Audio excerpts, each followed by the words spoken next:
시므리가 모반을 일으켰지만 7일밖에 왕 노릇을 하지 못했습니다. 사람들이 시므리를 왕으로 인정하지 않았기 때문에 그렇습니다. 그런데 그 후에 왕이 된 오므리도 사람들이 다 인정한 것은 아니었다, 이렇게 되어 있죠. 오늘 21절 말씀 함께 읽겠습니다. 그때 이스라엘 백성이 둘로 나뉘어 그 절반은 기나세 아들 디브니를 따라 그를 왕으로 삼으려 하고 그 절반은 오므리를 따랐더니, 이렇게 되어 있습니다. 군대 장관이었던, 지휘관이었던 오므리는 군대 진영에서는 왕으로 인정받았습니다. 그런데 이스라엘 전체에서는 왕으로 인정을 받지 못했다. 이스라엘이 둘로 나뉘어졌다, 이렇게 됐습니다. 하나가 되지 못했다는 것입니다. 이것은 우연한 일이 아니라는 것입니다. 나라가 찢어지게 되었다. 항상 이스라엘 백성들이 하나님을 떠났을 때 나타났던 일입니다. 더욱이 금송아지를 섬겼던 북이스라엘, 계속해서 모반과 쿠데타가 일어나죠. 이스라엘의 왕은 하나님의 대리자입니다. 가장 복되고 가장 평화로워야 할 왕의 왕궁이 항상 모반으로 인해서 피바람이 몰아치는 살육의 현장이 되었다 하는 것입니다. 얼마나 비참한 일입니까? 하나님이 왕이신 것을 그들이 깨닫지 못하고 하나님을 온전히 사랑하지 못할 때 그들은 서로 하나가 되지 못하는, 하나님과 화목을 누리지 못하면 다른 사람과도 화목을 누리지 못하고 분열하고 다투고 빼앗고 죽일 수밖에 없는 그런 관계가 되는 것입니다. 가인이 왜 동생 아벨을 죽였습니까? 그는 하나님을 사랑하는 사람이 아니었기 때문에 그런 것입니다. 여러분, 성령의 열매는 첫 번째가 사랑인 것입니다.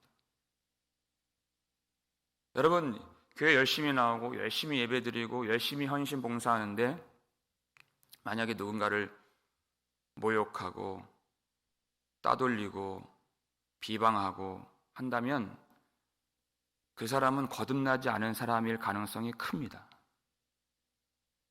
우리 고린도전서 6장 10절 말씀 살폈잖아요.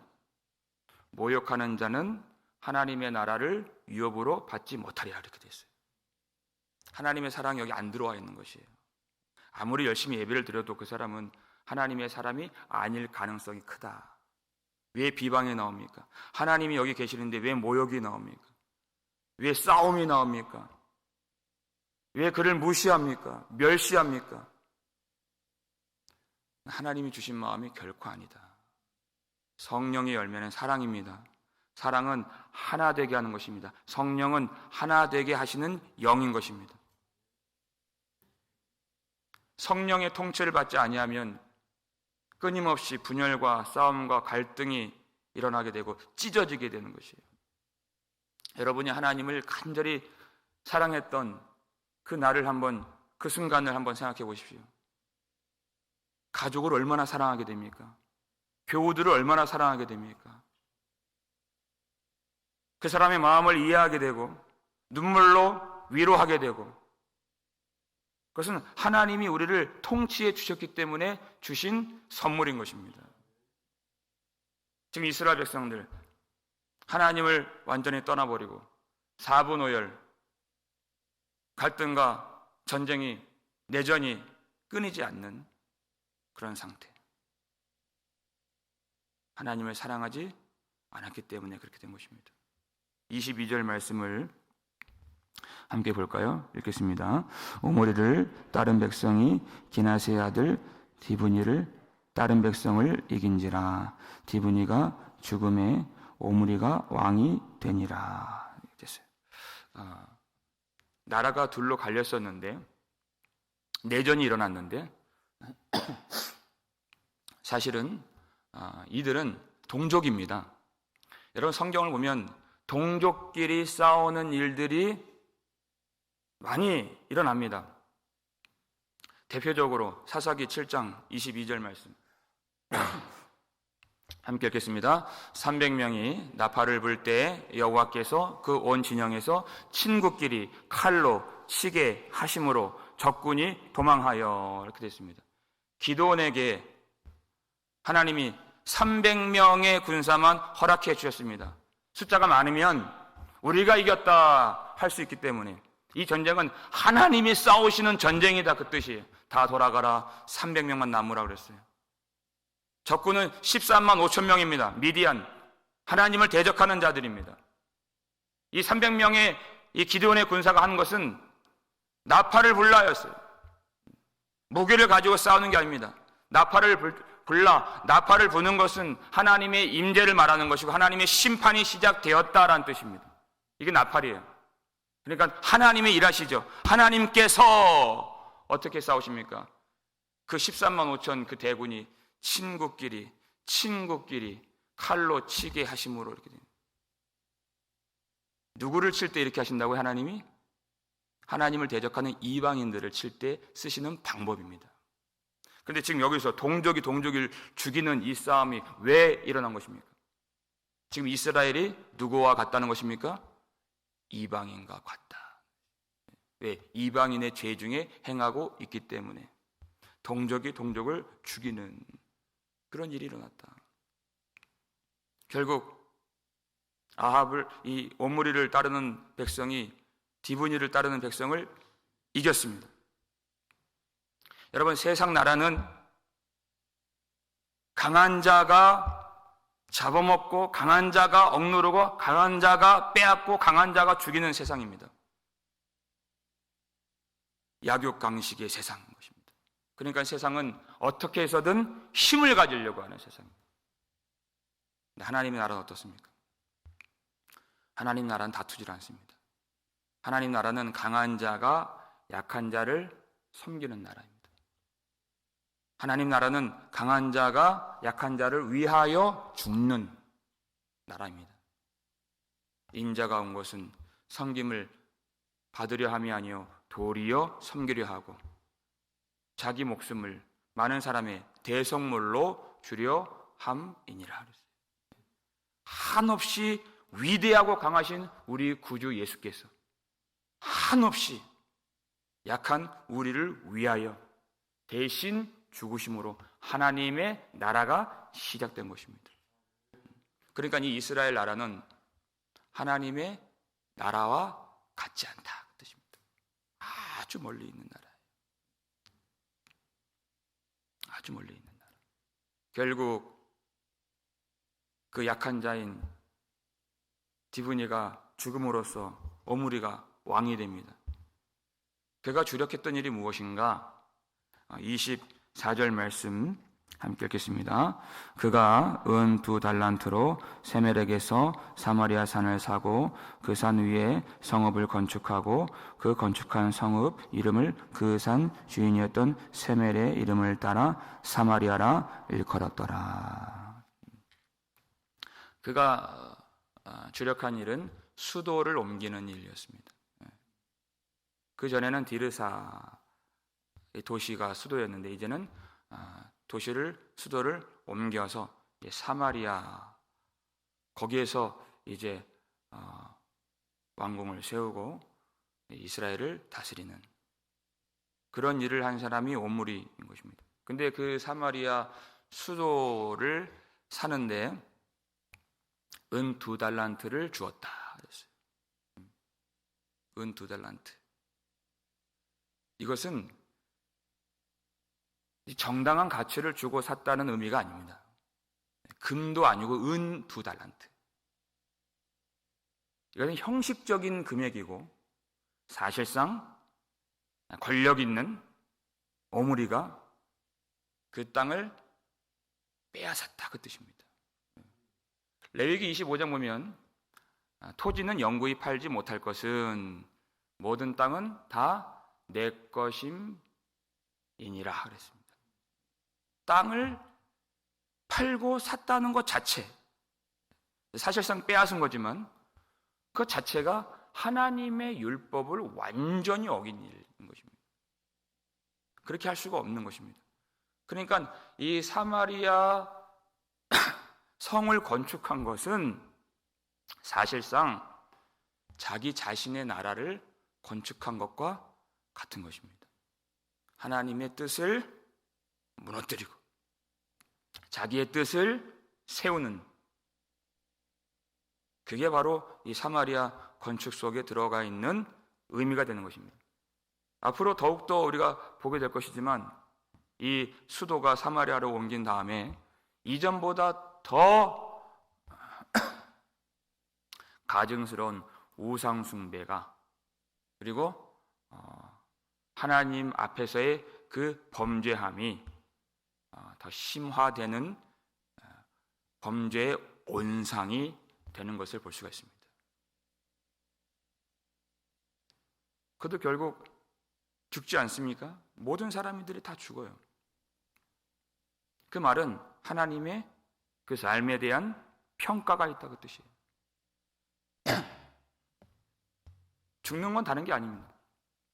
그 사람에 대한 평가가 이제 종지부를 찍는 그것이다.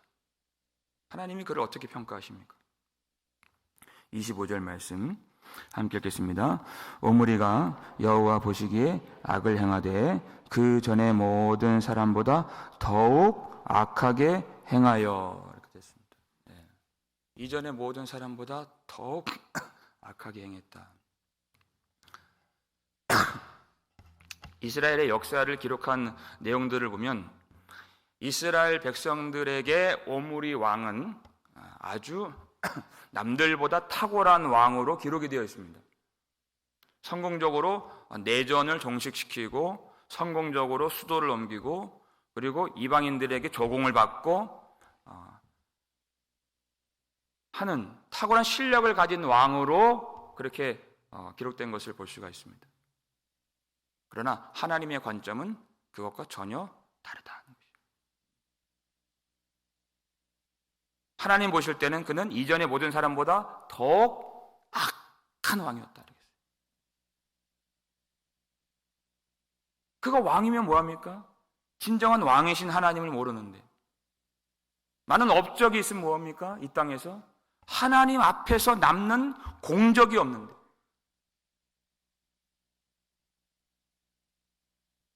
사람들에게 존경받고 인정받으면 뭐합니까? 하나님 눈에는 너무나도 가증스럽고 추악한 인생이었는데 아무런 의미가 없는 것입니다. 남들보다 더 악하게 행했다. 하나님은 악한 자와 그리고 그보다 더 악한 자를 구분하십니다, 여러분. 더 악한 자가 있다. 뭐가 더 악할까요?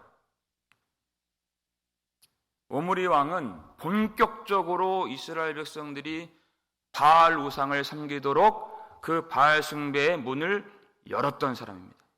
그렇지 않아도 폐역하고 금송아지 신앙 그대로 따르면서 거기에 더하여서 바알까지 온 이스라엘 이 백성들로 하여금 섬기게 만드는 이전보다 더 악한 사람. 여로보암이 악했죠.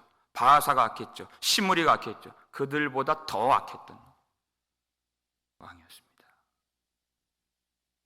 악한 자, 그리고 더 악한 자. 여러분, 이것을 반대로 말하면 하나님은 하나님을 사랑하는 자와 하나님을 더욱 사랑하는 자를 구분하신다는 것입니다. 아신다는 것입니다. 그래서 요한복음 21장 15절 보면 베드로에게 요한의 아들 시몬아, 내가 이 사람들보다 더 나를 사랑하느냐? 이게 주님의 요구예요. 이 사람들이 나를 사랑한다고 하는데 이 사람들이 나를 사랑한다고 하는 것보다 내가 나를 더, 이 사람들보다 더 나를 사랑하느냐. 여러분, 우리가 주님을 사랑하는 그 기준은요, 우리는 항상 사람들 보잖아요. 누가 예배를 드리는지, 누가 어떻게 기도하는지, 누가 어떻게 신앙생활 하는지. 주님 말씀은 사람들이 우리의 표준이 아니라는 것입니다. 남들 하는 만치 그렇게 하지 말라는 것이에요. 이 정도면 됐겠지. 나는 안정권에 있겠지. 아니에요. 우리의 표준은 우리를 사랑하사 자기를 버리신 예수 그리스도시라는 것입니다. 한없이 사랑하시는 주님. 그 말할 수 없는 사랑을 우리에게 베풀어 주신 주님. 주님이 우리를 사랑하시는 것 같이 내가 나를 사랑하느냐. 사람들이 나를 사랑하는 그것이 아니라는 것이에요. 여러분, 남들 하는 만큼 하려고 하지 마십시오. 남들 하는 거 보고 나는 괜찮다, 나는 그래도 저들보다는 낫다 하지 마십시오. 왜 그들과 비교합니까? 우리 주님이에요. 주님만 바라보고는 그것이 신앙인 것입니다. 자기를 버리신 그 위대하고 강하신 주님께서 우리를 위하여 죽으신 그 사랑. 여러분, 죽은 자와 살아있는 자가 구분되죠. 어제같이 시므리 같은 사람, 제가 그랬어요. 어떤 경우에는 시므리가 딱 7일 동안 왕 노릇했습니다. 하나님은 오래 참으시는데. 그러면 그 사람이 17년 동안 더 살고 70년을 더 살면 뭐가 달라질까요? 그랬어요. 전혀 달라지지 않는 사람이 있다는 것이에요. 죽은 사람들은 그렇습니다. 그가 7일을 살든 70년을 더 살든 그렇잖아요. 그렇게 말씀을 들었는데 전혀 변화가 안 되는 거예요. 전혀. 그렇게 은혜를 주셨는데 전혀 하나님께 더 나아가질 않는 것입니다. 그러니까 오래 사는 것보다 오늘 하루를 어떻게 사느냐가 얼마나 중요한가라고 그랬어요. 오늘 하루는 영혼에 잇대어진 오늘 하루라고 그랬습니다. 오늘 보면 하나님 나라에서의 그것이 보이는 하루라는 것이에요. 그러니까 죽은 자들에게는 오래 사는 것이 별로 의미가 없어요. 그러나 살아있는 자들은 다릅니다. 믿음이 자랍니다. 사랑이 더하여지는 것입니다. 여러분, 그와 같은 소원을 가지시길 바랍니다. 하나님, 나의 믿음이 살아있는 믿음이 되어서 이전보다 더욱 주님을 의지하게 하여 주옵소서. 살아있는 사람은 잘하게 되어 있어요. 이전보다 더 주님을 사랑하게 하여 주시옵소서. 주님을 사랑하면 어떻게 된다고요? 성령께서 우리를 하나 되게 만들어 주십니다. 그것이 우리가 하나님을 사랑한다고 하는 그 증거예요. 열매로 나타나요. 사랑과 희락과 화평과 또 오래 참음으로 나타나게 된다는 것입니다. 주님을 더욱 사랑함으로써 서로를 사랑함이 더욱 풍성해지는 그런 하나됨의 놀라운 역사가 우리 가운데 임하여지기를 바랍니다. 여러분, 정말 아주 좋은, 아주 긍정적인 그런 욕심을 가질 필요가 있습니다. 하나님, 내가 다른 사람들보다 더 주님 사랑하게 하여 주옵소서. 이건 아주 긍정적인 욕심이에요. 다른 사람들보다 더 주님께 영광 돌리게 하여 주시옵소서. 다른 사람들보다 더 주님 섬기게 하여 주옵소서. 이 은혜가 우리 모두에게 임하여지기를, 하나님이 그걸 원하십니다. 그렇게 되기를 주님의 이름으로 축원합니다.